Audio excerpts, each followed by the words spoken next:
Olá, povo do Baixo Acaraú. Eu sou o Dr. Robert Borges. Eu sou médico ginecologista obstetra.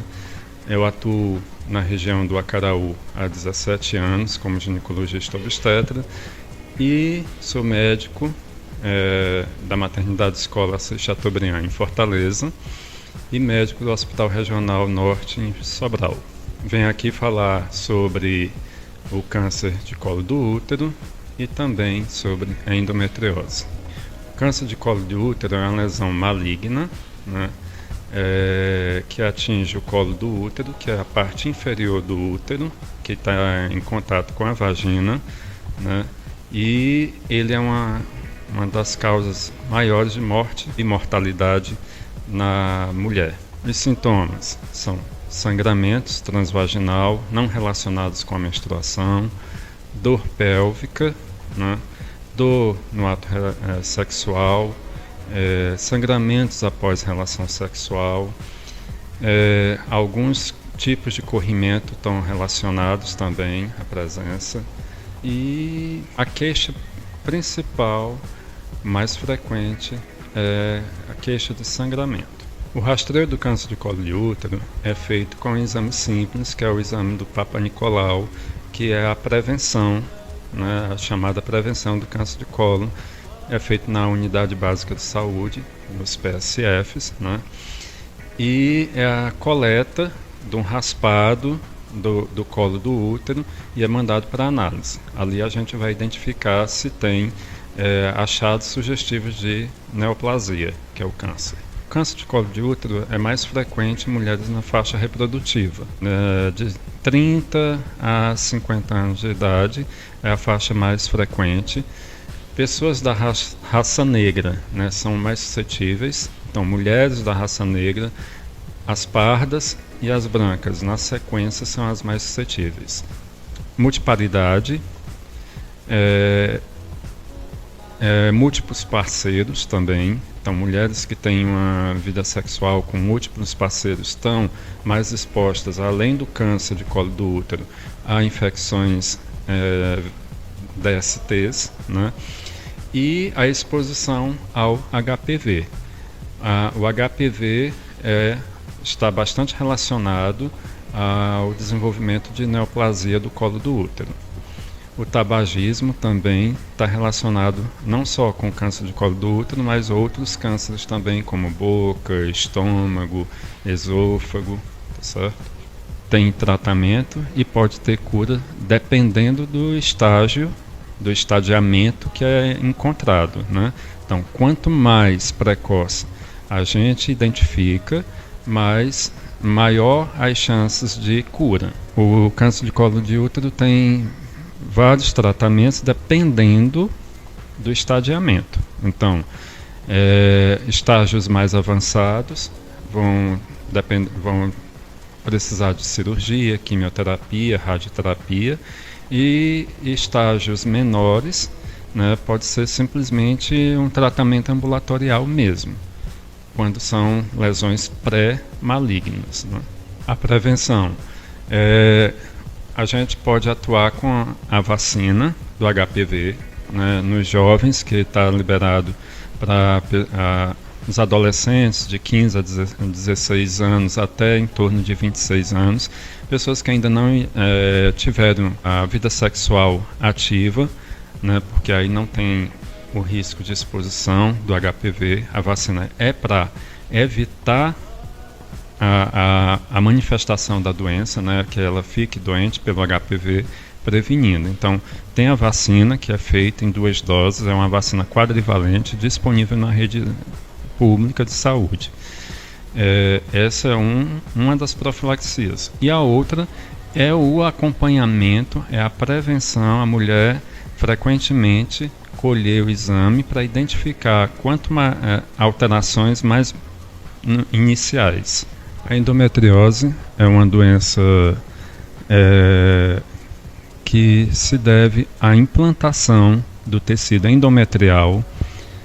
O tecido endometrial é o tecido que reveste a parte interna do útero, né? Ele é o responsável pela menstruação.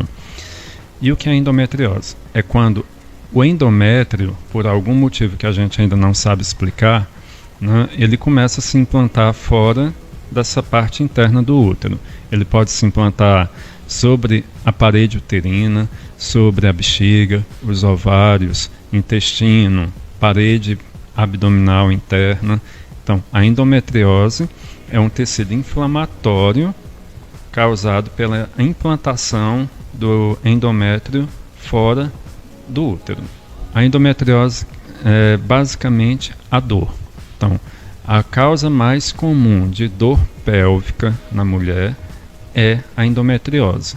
A endometriose, ela se caracteriza por uma dor inicialmente que antecede a menstruação, né? Ela começa a aparecer antes do período menstrual e ela, com o tempo, ela vai aparecendo também no período menstrual e com o passar dos anos, quando ela começa a ficar crônica, ela fica uma dor diária. Então, a causa mais frequente de dor pélvica na mulher, né, é a endometriose. Como é feito o diagnóstico? Então, é um diagnóstico clínico, né, pela história clínica da paciente, e a gente usa exames subsidiários para investigação. Entre eles, o ultrassom, né? O ultrassom avançado para a pesquisa de endometriose, que é o mapeamento. Podemos usar ressonância também e a laparoscopia. O que é a laparoscopia? É a cirurgia que popularmente o pessoal chama cirurgia laser, né? Que é uma cirurgia que entra na cavidade abdominal através de umas cânulas e vai inspecionar através da imagem, né, de vídeo, onde tem os focos de endometriose, e a cirurgia é diagnóstica e tratamento. Lá ele vai biopsiar a lesão, confirmando a endometriose e cauterizar, queimar, retirar aqueles locais onde tem o tecido implantado. Então, o padrão ouro, no caso, que a gente chama, para o diagnóstico de endometriose, é a laparoscopia, a cirurgia laparoscópica.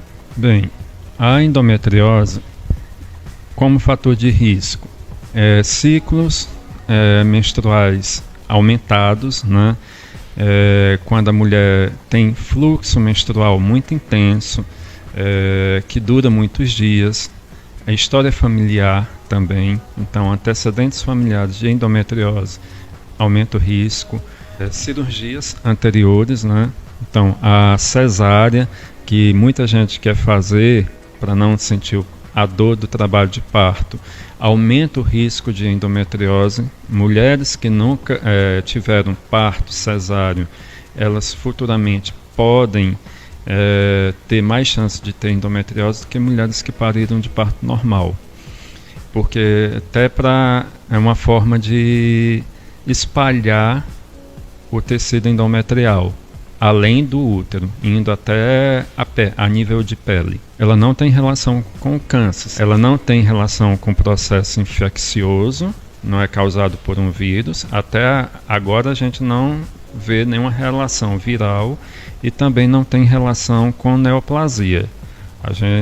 É um processo de origem assim, a gente não sabe especificar bem qual é a causa, o que leva a essa implantação do endométrio fora da parte interna do útero, né? Mas ela não tem nenhuma relação direta com o câncer, nem com processos infecciosos. Inicialmente é feito medicamentos para controlar a dor e para controlar o padrão menstrual.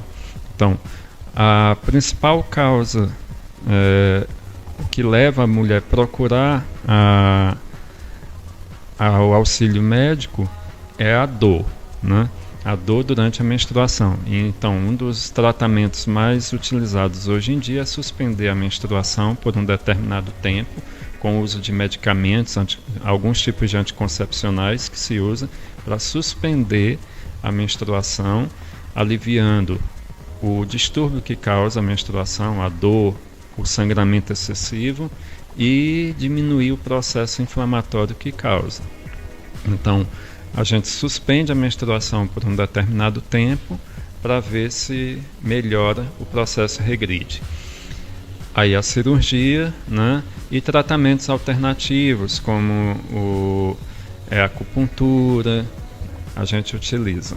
A cura mais próxima seria com a laparoscopia, né? Então, a videolaparoscopia, a gente retira aquele tecido endometrial. A medicação, ela alivia todo o processo, mas é um tratamento contínuo, tá certo?